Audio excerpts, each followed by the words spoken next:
नमस्कार बच्चों, वीडियो से टेलीमंडी से मैं डॉक्टर मेनका यादव। हम पढ़ रहे थे EVS second social studies text book part 2 का चैप्टर 6। एक पार्ट हम इसका पहले से कवर कर चुके हैं क्लास 5th का, अब सेकंड पार्ट। हम पढ़ रहे थे dynasties of some powerful dynasties of India. India के कुछ बहुत ही ताकतवर राजवंश थे, उनके बारे में हमें पढ़ना है। किंगडम, मोनार्की, एम्पायर, इनका मीनिंग हम पहले ही जान चुके हैं। और अब आगे अर्ली किंगडम्स क्या होते थे? The world's earliest kingdom developed 1000 years ago when leaders began conquering and controlling cities and settlements. World's earliest kingdom, संसार का सबसे पहला किंगडम तब डेवलप हुआ था हजारों साल पहले, जब लीडर्स ने, जो कि लीड करते थे, उन्होंने कॉन्करिंग मतलब जीतना और सिटीज़ और सेटलमेंट्स को कंट्रोल करना शुरू किया था, तब शुरू हुआ था।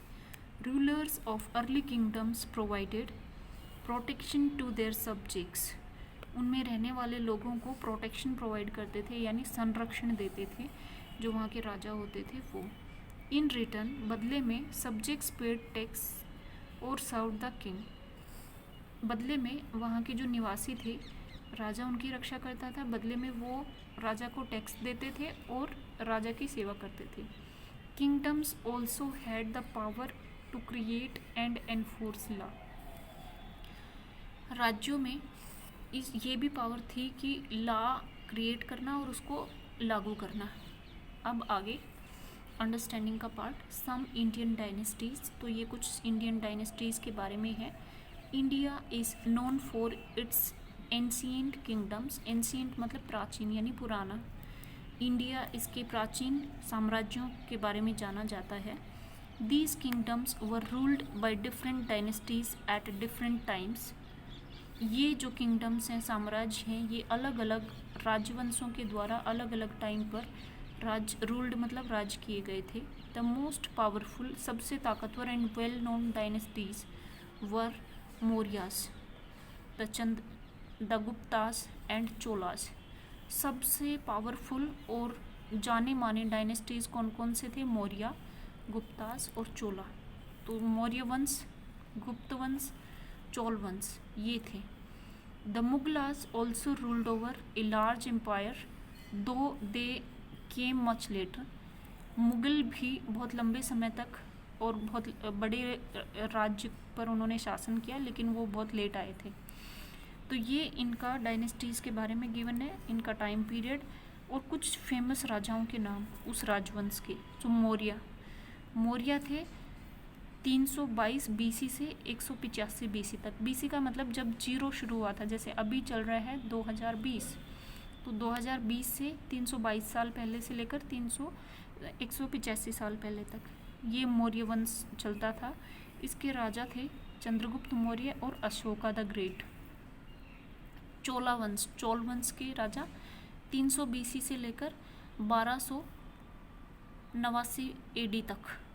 AD मतलब आफ्टर, तो अभी जैसे चल रहा है वो AD चल रहा है, AD 2020 चल रहा है।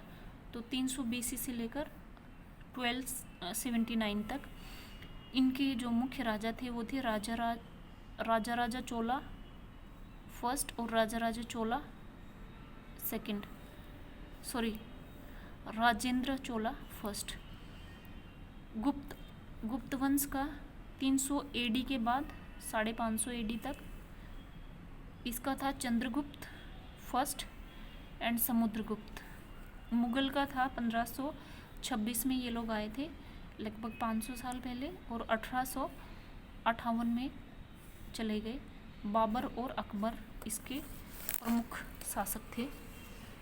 Well known dynasties of India, India की वेल नोन डायनेस्टीज़ के बारे में पढ़ते हैं। कौन कब आया? मौर्य डायनेस्टीज़, तो इसका ये टाइम था, ये टाइमिंग स्केल है। तो टाइमिंग स्केल पर हम देख रहे हैं ये BC का टाइम स्केल है, फिर AD का टाइम स्केल चल रहा है, इधर AD है, इधर BC था। तो मौर्य डायनेस्टीज़ यहाँ से यहाँ तक 322 से 185 BC तक। The Maurya dynasties had the largest empire of its time in India, अपने ज़माने का मौर्य राजवंश मौर्य वंश सबसे बड़ा एम्पायर होता था। It was first large United kingdom in India. India में सबसे पहला यूनाइटेड किंगडम यही था।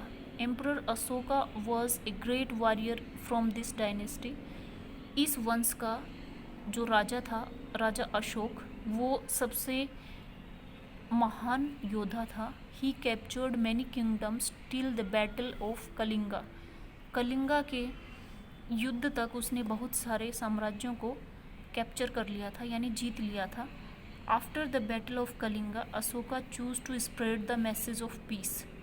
कलिंगा के युद्ध के बाद अशोक, जो राजा अशोक थे, उसने spread the message of piece यानी शांति दूत होना चुना और सबके यहाँ शांति का मैसेज भेजते थे। ए पिलर कंस्ट्रक्टेड बाई अशोका। तो ये हमारा राष्ट्रीय चिन्ह भी है, 4 शेर हैं यहाँ पे। तो ये हमारा रुपये के पीछे हिस्से पर भी ये प्रिंट होकर आता है। नेक्स्ट है चोला डायनेस्टी। चोला डायनेस्टी 300 BC से 1279 AD तक था। ये देखिए टाइम स्केल पर इतना है। तो the Chola dynasty was one of the longest ruling dynasties in India. सबसे लंबे समय तक राज्य करने वाला चोला राजवंश है भारत में। Kalanal Dham in Tamil Nadu was originally built by Chola kings. ये देखिए कालानल धाम ऐसे है तमिलनाडु में, कालानई धाम ये चोला राजवंश के राजाओं ने बनाया था। The dham still stands there today. ये धाम अभी भी वहाँ पर है। Rajaraja Chola first and Rajendra Chola first were greatest of the Chola kings. Chola kings के सबसे महान राजाओं में राजाराज फर्स्ट और राजेंद्र चोला फर्स्ट आते हैं। Rajendra Chola first is known to have crossed the sea and conquered islands such as Andaman Nicobar island, Sri Lanka and so on. ऐसा कहा जाता है कि राजेंद्र चोला ने समुद्र को लांघकर अंडमान निकोबार और श्रीलंका जैसे देश को भी जीत लिया था। फिर आता है गुप्त वंश। गुप्त वंश था 320 AD से 550 AD तक। टाइम स्केल पर यहाँ पर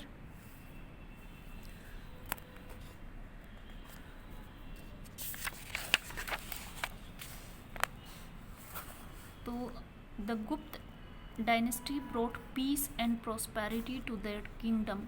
अपने साम्राज्य में शांति और समृद्धि लेकर आता था गुप्त वंश। Many scientific and artistic achievements were made during this time.